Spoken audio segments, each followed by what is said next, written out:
76편 1절부터 12절까지 교도하겠습니다. 하나님은 유대에 알려지셨으며 그의 이름이 이스라엘에 알려지셨도다. 그의 장막은 살렘에 있으며 그의 처소는 시온에 있도다. 거기에서 그가 화살과 방패와 칼과 전쟁을 없이 하셨도다. 셀라. 주는 약탈한 산에서 영화로우시며 존귀하시도다. 마음이 강한 자도 가진 것을 빼앗기고 잠에 빠질 것이며 장사들도 모두 그들에게 도움을 줄 손을 만날 수 없도다. 야곱의 하나님이여 주께서 꾸짖으심에 병거와 말이 다 깊이 잠들었나이다.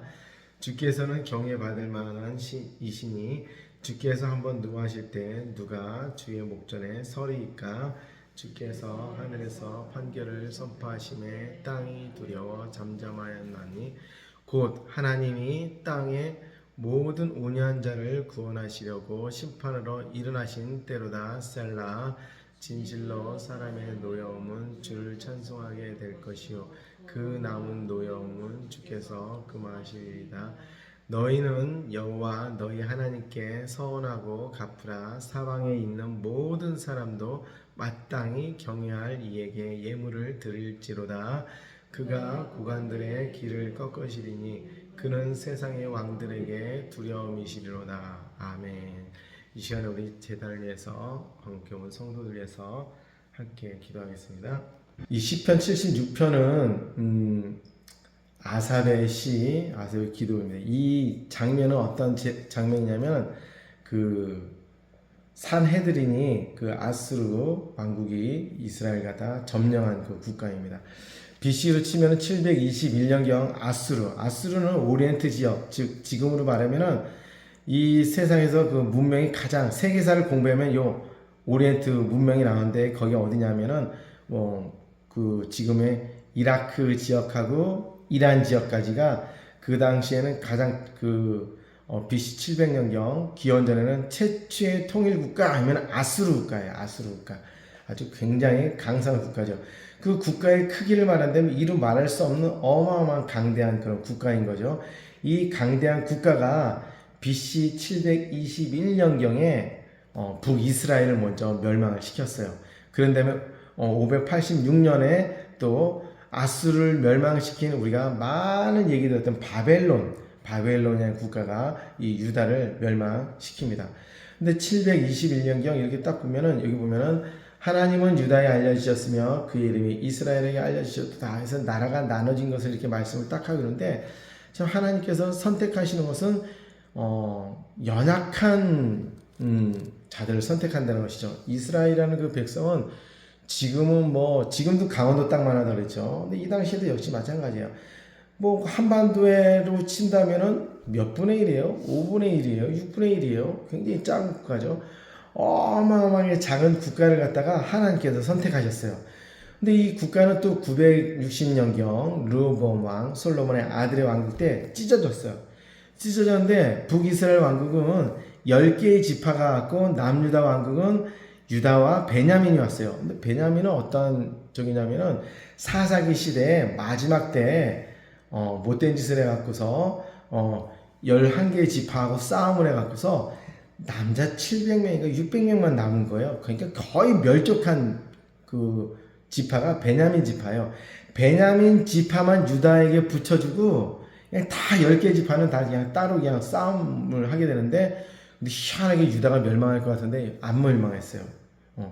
거의 10개 지파하고 싸우는데 거의 군사로 친다면 80만 명 대 35만 40만인데 그래도 싸울 때 항상 유다를 지켜줘 왔고 왜냐면 하나님께서 다윗에게 약속하기를 내가 너의 후손으로서 내가 길이길이 왕을 세우리라 그 약속의 말씀이 있었기 때문에 유다가 북이스라엘에서 멸망당하지 않게 한 거예요. 근데 결국은 누가 더 먼저 멸망하냐면 힘의 세기로 말한다면은 북이스라엘이 먼저 오래 강성해야 되지 않습니까? 북이스라엘이 매번 그냥 우상만 섬기고 맨 악한 짓만 하니까 하나님께서 끝내 심판을 허락하셔갖고 북이스라엘을 멸망시켰어요. 근데 남유다는 그냥 그 당시 멸망시켰을 때 그때 당시 오는 이 장면이 바로 아수르가예요. 북이스라엘 멸망시키고 남유다를 삼키는 건데 아주 쉬운 일이죠. 그 어마어마한 왕국 속에서 그 강원도 북이스라엘 멸망됐으니까 뭐라고 표현해야 돼요? 제 생각에는 충주시 2배 많았을 것 같아요. 남유다 왕국은 아마 그 당시에 아주 굉장히 좁았을 것 같아요. 그 좁은 그 어떻게 보면은 그 도시성과 같은 그 좁은 거기를 갖다가 아수르가 쳐들어와서 완전히 다 거꾸로 무너져 내리는 과정이 오늘 이 본문에 지금 나오는 거예요. 사실은 주의 약타는 산이라는 것은 시온산을 의미하고 그 예루살렘을 이제 상징하는 것이기도 하고, 그러면서 여기서 보면은 5절 우리 함께 읽어보겠습니다. 시작. 마음이 강한 자도 가진 것을 빼앗기고 잠에 빠질 것이며 장사들도 모두 그들의 도움을 줄 손을 만날 수 없다. 이게 바로 아수르 군사들을 말하는 거예요. 아주 강한 자들도 강한 것을 다 빼앗기고 잠에 빠진다는 것은 죽음을 말하는 겁니다. 장사들도 모두 그들의 도움을 줄 손이 없도다. 그러면서 6절이 야곱의 하나님이여 주께서 꾸짖으심에 병거와 말이 다 기쁜 잠에, 그러니까 죽었다는 거예요. 병거와 말이 다 죽었다 이렇게 말을 지금 하고 있는 것이죠. 근데 하나님께서 이렇게 거대한 민족을 다 결국은 이 일로 인해서 아수르가 그 바벨로 인해서 멸망당하는 사건이 되는데 9절 한번 읽어보겠습니다. 왜 하나님께서 아수르를 멸망시켰냐면 9절이죠. 시작. 곧 하나님이 땅에 온유한 자를 구원하시려고 심판으로 일어나신 때로다. 그래서 하나님께서 이 유다 이 왕국을 위해서 이렇게 구원하려고 심판을 일어난 때로다. 이제 아수르가 와서 그 성을 싹 18만 군사가 와서 그 예루살렘을 이렇게 둘러쌉니다. 둘러싸고서 식량이 없어지니까 뭐 자녀까지 잡아먹는 그럴 지경까지 온 거예요. 그러니까 그리고 아수르 그 사네드립이라는 그 왕은 계속 유다언어로 말을 하는 거예요. 유다 방언으로 말해서 너희들은 하나님이 없다. 저 히스기야 왕 때인데 히스기야는 너희를 끝까지 지키지 못할 것이다. 그러면서 계속 그 유다 방언으로 계속 얘기하는 거예요. 그러니까 심리전을 계속 흔들어 놓는 것이죠.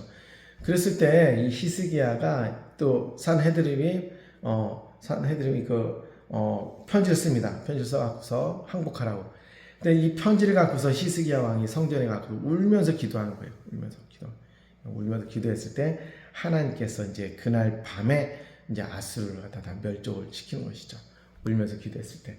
즉 하나님께서는 온유한 자를 구원하시려고 심판하신 일어난 때로다. 이렇게 하면서 하나님께서 결국은 하나님의 백성들, 제가 그랬죠. 왜 유다를 선택하셨습니까? 이 세상에서 가장 어떻게 보면 연약한 세상의 관점으로 본다면은 그 당시 어떤 유대민족은 어떤 사람들입니까? 출애굽, 애굽에서 400년 동안 노예로 살았던 민족이에요. 뭐 위대한 민족이 아닌 거예요. 노예로 살았던 아주 참 근본 없는 그런 국가인 거죠. 근본 없는 국가. 노예로 400년 동안 살았다는 것은 그들의 혈통도 다 섞였을 것이고 뭐 내세울 게 없는 그런 민족인 거예요.